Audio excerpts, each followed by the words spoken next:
श्राद्ध पक्ष के अंदर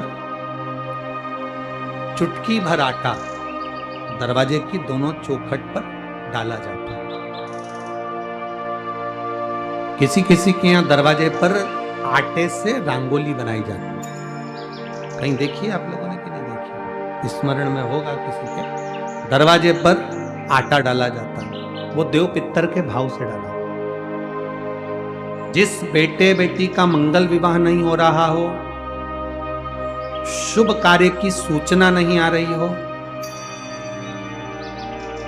बहुत दिनों से एक फाइल कहीं लगी हुई है, अटकी हुई है, नहीं काम हो रहा, हम उनसे कहेंगे ये जो 16 दिन श्राद्ध के हैं, जितने दिन निकल गए, जितने दिन बचे हैं उन दिन में आपके दरवाजे के बाहर एक चुटकी घर से आटा लाकर चौखट के इस ओर चौखट के उस ओर दोनों जगह चुटकी भर आटे को डालना प्रारंभ करो। 16 दिन श्राद्ध के पूर्ण हो।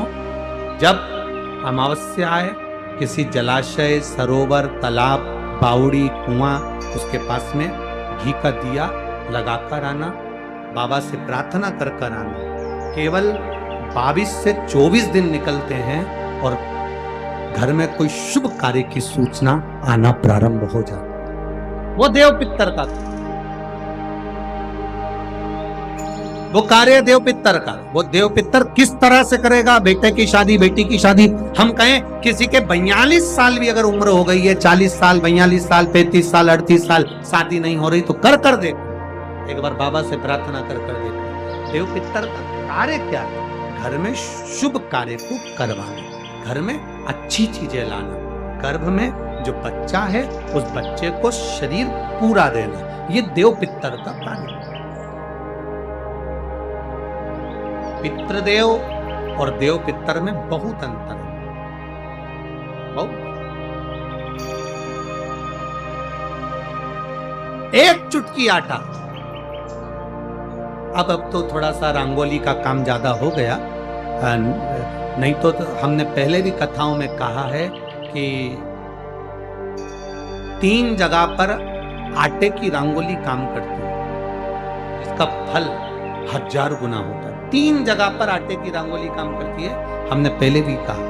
पहला, पितरों की पूजन हो रही हो, पितरों का पाटा भरा रहा हो, पितरों के लिए जोत लग रही हो, पितरों के लिए या अन्य स्थान पर कहीं पूजन हो, तो वहां पर आटे की रंगोली काम आती। वहां पर रंग बिरंगी या पत्थर की रंगोली नहीं, मिट्टी की रंगोली नहीं, आटे की रंगोली काम आती। दूसरे नंबर पर तुम्हारे घर में यज्ञ हो रहा हो, घर के बाहर यज्ञ हो रहा हो, यज्ञ चल रहा हो, उस यज्ञ में 3 परिधियां बनती हैं ब्रह्मा विष्णु महेश की। देखिए आप लोगों ने, यज्ञ कुंड जो बनाया जाता है, उस यज्ञ कुंड पर पत्थर की रंगोली नहीं, मिट्टी की रंगोली नहीं, आटे की रंगोली डलना चाहिए। ये पहले डलती थी, अब लोगों ने फैशन में दूसरी डालना प्रारंभ कर दी। आटे की रंगोली डली होती है जब हम साकल्य छोड़ते हैं, अग्नि को जब हम साकल्य देते हैं, तो जिस आटे की रंगोली उस पर बनी होती है, तो हमारी जो साकल्य छोड़ी जाती है, उसमें से एक अंश भाग हमारे पितरों के खाते में चला जाता है, जिससे पितरों की मुक्ति प्राप्त हो जाती है। तीसरा, आटे की रंगोली तीसरी, घर में शादी हो रही हो, मंडप बंधा हो, उस मंडप के नीचे जब पूजन हो रही हो, उस समय पर पत्थर की या मिट्टी की रंगोली नहीं। अगर पंडित पूजन करा रहे हैं या मंडप की पूजन हो रही है, जिसके नीचे लड़का लड़की की भावर होगी, दूल्हा बैठेगा, दुल्हन बैठेगी, वहां मिट्टी की रंगोली या पत्थर की रंगोली नहीं, उस जगह पर आटे की, हल्दी की रंगोली डाली।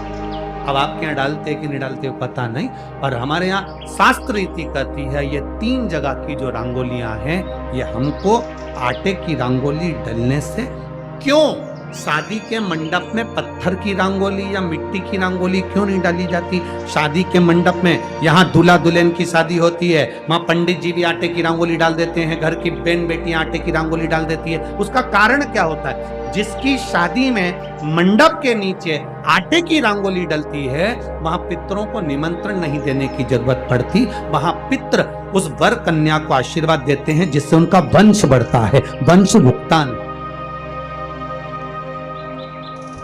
और ये निश्चित है, जिसकी शादी में, जिसके विवाह में आटे की रंगोली डलकर भावर हुई होगी, उसके घर में संतान सुख रुक नहीं सकता। उसके यहाँ संतान का सुख होता ही है। जिसके यहाँ आजकल ये पत्थर रंगोली डाल देते हैं, डाल दिया और कह दिया बस, क्योंकि आजकल फैशन में तो दुनिया जी रही, तो आटे की रंगोली कौन डाले, तो वो फैशन में चल गया। तो संतान की प्राप्ति में भी थोड़ा सा, अब तुम देखो पहले का समय आज का समय कितना अंतर है हमारा। पहले के समय में संतान का सुख शादी के 1-2 साल में प्राप्त हो जाता था। आज के समय में संतान का सुख जब तक डॉक्टर के यहाँ दोनों जांच नहीं करा कर आ जाए, दिखा कर नहीं आ जाए। सब लोग कह रहे हैं डॉक्टर साहब जरा देखो संतान, डॉक्टर साहब बोले जांच करना पड़ेगी, बहू की भी जांच हुई, बेटे की भी जांच हुई, सब अच्छा है, उसके बाद भी संतान का सुख, उसके बाद भी संतान की प्राप्ति। शिव तत्व को जानना। शिव महापुराण की कथा कहती है 3 जगह आटे की रंगोली की मूलता है। बोलेंगे आप लोग। पहला स्थान दरवाजे की चौखट, दूसरा स्थान बोलते जाओ जल्दी, यज्ञ कुंड, तीसरा स्थान शादी का मंडप, जहां पर भले चुटकी भर आटे की रंगोली बने पर वो जरूरी है। 3 स्थान आटे की रंगोली के। देव पितर का काम क्या है? कोई तुमसे पूछे कि पितर और देव पितर में अंतर क्या है, पितर और देव पितर में अंतर क्या आता है, देव पितर का कार्य क्या है?